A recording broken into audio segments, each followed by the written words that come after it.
Alright, so again, chapter 8, test review, we are reviewing for our test. The test is going to be in this order, and it's going to be exactly like that. exactly like this. So, first thing is evaluating the 6 trig functions of an angle. So if I give you a triangle like this, what do we need to solve for first before we can write any trig functions? Yeah, we need to figure out what is our hypotenuse. How do we figure that out? A squared plus b squared equals c squared. If I plug in the values that I have 3 and 4. I can plug these guys in. 3 squared plus 4 squared. C squared. 7th grade. Not quite. If we do 3 squared, that gives us 9. 4 squared gives us 16. If I do 9 plus 16, I get 25. So that means that my c value should be square root of 25, which is 5. Oh. So that means that my hypotenuse here is 5. Now that I have my hypotenuse, I can write out some trig functions, yes.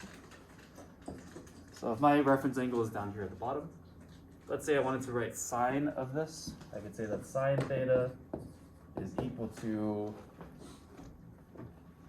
sine is opposite over hypotenuse. So that's going to be, opposite is 3, hypotenuse is 5. So we can say this is 3 over 5. I'm just going to write this one trig function, but you should be able to write all 6. Again, it'll either be like a matching situation where you can match the trig function to the ratio, or I'll have you guys have a multiple choice where you guys will answer one type of trig function. I'll ask, what is cosecant? And then you can pick out of your multiple choice questions, selections. Cool? Cool. Thank you. You should also be able to find a missing side. So if I give you this,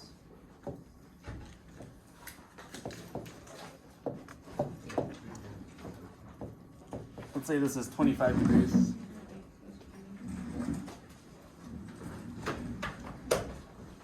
Thank you.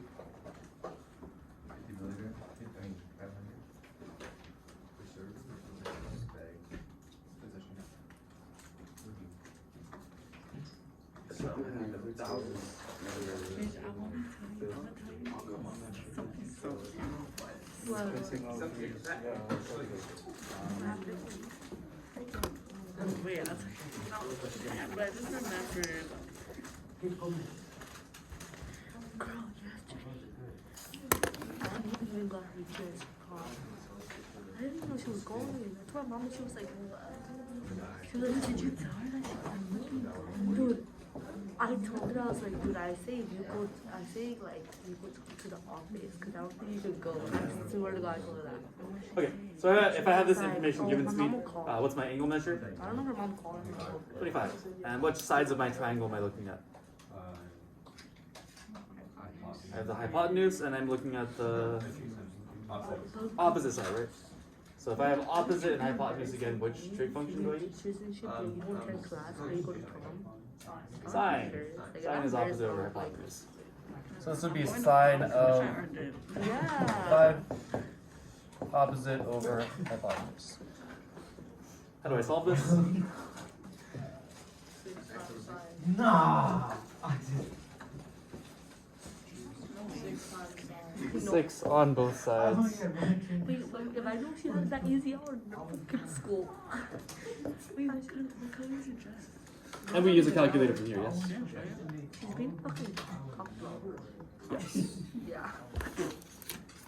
I was like, where'd you get your dress? What color did you get it? She didn't fucking answer. Noodle. Girl, the champagne out there. Jasmine, Jocelyn type shit.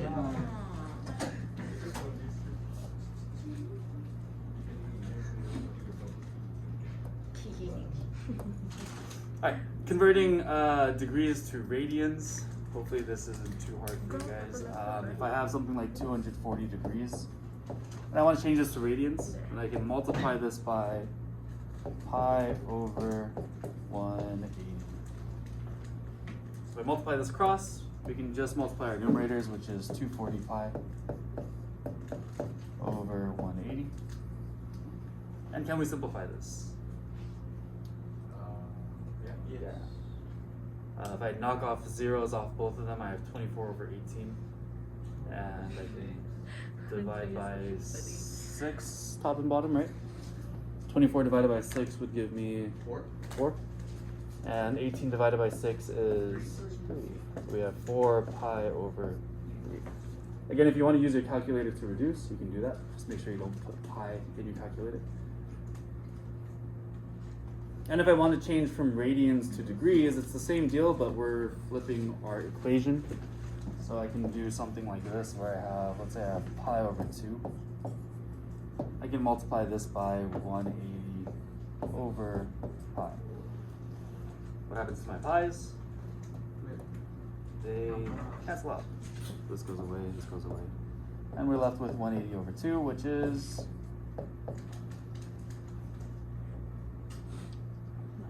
90 degrees.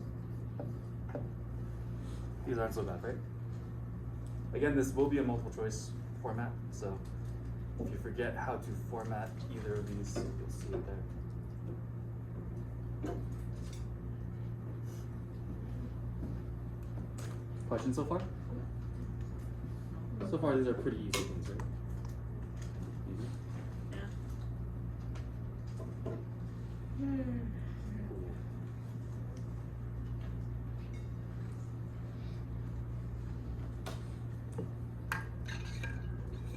Let me know if you need a little bit more time, otherwise I'm going to scroll to the next page.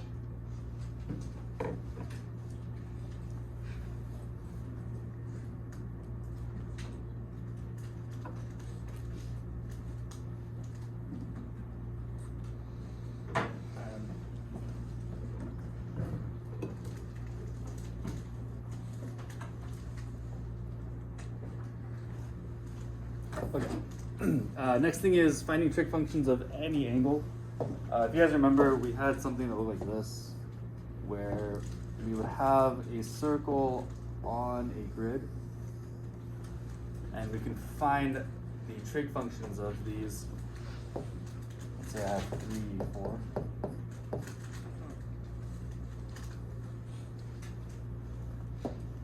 We can kind of draw out a little triangle here. And we have this measure would be 3, this measure would be 4. And again, we'd have to find out what our hypotenuse is. And we can use the Pythagorean theorem to do that. These are the same numbers I used earlier. So this hypotenuse is going to be the same, which is 5. And we have our reference angle right here. Let's say I wanted to find the cosine of this triangle. Cosine of theta would be adjacent over hypotenuse, or the y value over the radius. Sorry, did I say y value? Yeah, x value. So cosine would be adjacent over hypotenuse, or my y value over my radius, my y value being, why don't you say y? X value. Thank you.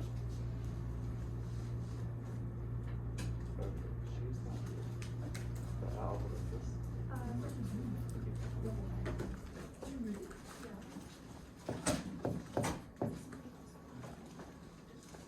And again, you should be able to write all 6, but I am just doing 1 here.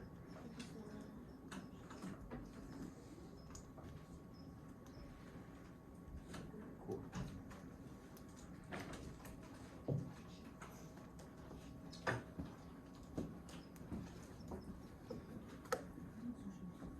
Uh, 8.4 and 8.5 are both graphing. Again, I'm not going to have you guys graph these out by hand, and I'm also not going to have you guys select which graph is correct, because that's too much work for me, and also we graph everything on Desmos anyways, so I feel like we don't really need to be tested on that. But what I will ask you is to find the amplitude and the period of sine and cosine functions. So if I ask you what the amplitude is, we know that the amplitude is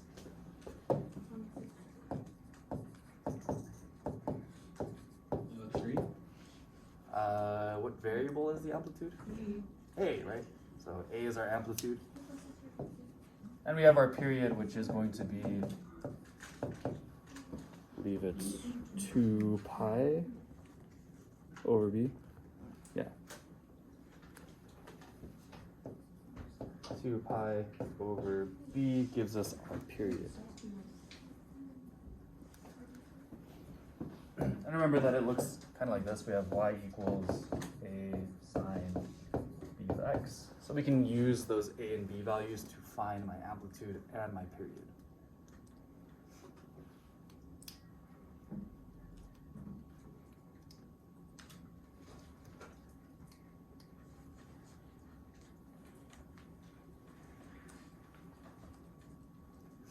We should also be able to tell about transformations. So if I have y equals a sine b of x minus h plus k, what do h and k tell me?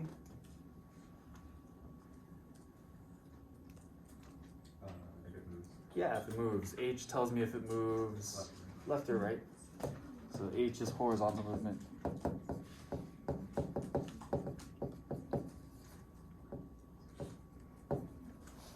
So I'll probably have a multiple selection for this, where you guys will tell me if it's horizontal movement or vertical movement, and which way it's going and how many units it's moving. So h is horizontal, k is vertical.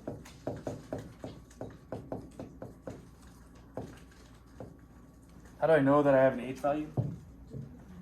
H value is always inside of parentheses, right? It says in parentheses. What else is true about the h value? Sine is going to switch.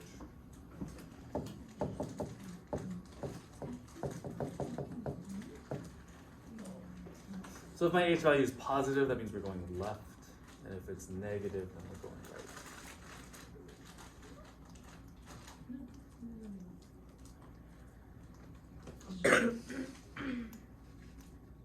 So far, so good.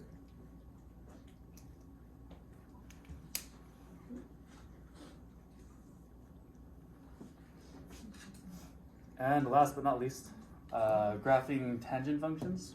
The only thing I'll be asking you here is whether we have a vertical stretch or shrink or a horizontal stretch or shrink. And we've kind of covered that already, yes? So if I have an a value, remember this looks like this. Where my a value tells me if I have a stretch or shrink, and that's vertical, so a is vertical stretch or shrink. And my b value is going to be horizontal.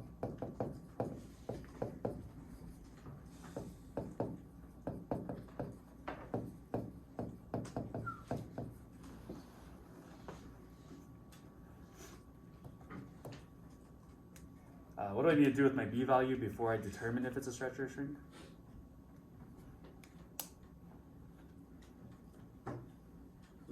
Flip it, right? So if it's b, it's going to turn into 1 over b. Or we find the reciprocal of it. And we know that it's a stretch when I have a whole number. And we know it's a shrink when it is a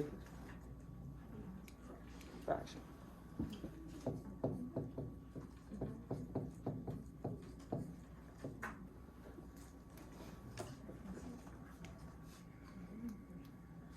Cool. Any questions on this? So this set of notes should be super helpful. It has all the equations and formulas and bits of pieces of information you need to answer every question on this test.